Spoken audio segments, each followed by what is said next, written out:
परभणीत संविधानाची विटंबना झाल्यानंतर पोलिसांनी जे आरोपी अटक केले त्यापैकी एक आरोपी काल सकाळी न्यायालयीन कोठडीत त्याचा मृत्यू झाला आहे। सोमनाथ सूर्यवंशी असं त्या अटक करण्यात आलेल्या युवकाचं नाव होतं आणि त्याच्या निषेधार्थ काल आनंदराज आंबेडकरांकडून महाराष्ट्र बंदची हाक देण्यात आली आहे आणि परभणीत ही आज बंद ठेवण्यात येतोय।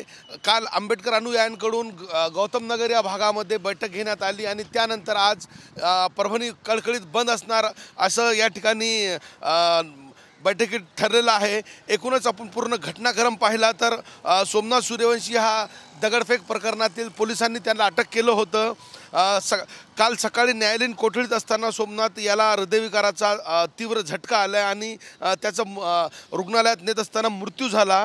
खरं तर 10 तारखेला परभणीत संविधान बाबासाहेब आंबेडकर यांच्या पुतळा परिसर येथे जो संविधानाची प्रतिकृती होती त्याची विटंबना करण्यात आली होती आणि त्याच्या निषेधार्थ 11 तारखेला परभणी बंदची हाक या ठिकाणी देण्यात आली होती आणि त्या बंदमध्ये कुठंतरी दगडफेकीच्या घटना घडल्या आणि त्यानंतर आता हा संपूर्ण एकूणच घटनाक्रम पाहता आज परत एकदा परभणी बंदची हाक देण्यात आली आहे आणि त्या पार्श्वभूमीवर पोलिसांकडून मोठा बंदोबस्त आज तैनात असणार आहे। एकूणच आज बंदला कसा प्रतिसाद मिळतो दिवसभरात हेच पाहणं तुर्तास औत्सुक्याचं असणार आहे।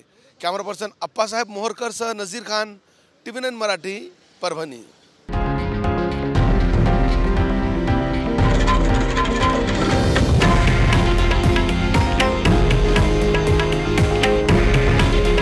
हे आहे देशातील नंबर 1 न्यूज नेटवर्क आणि आपण पाहत आहात TV9 मराठी। काळजी तुमची, हित महाराष्ट्राचं।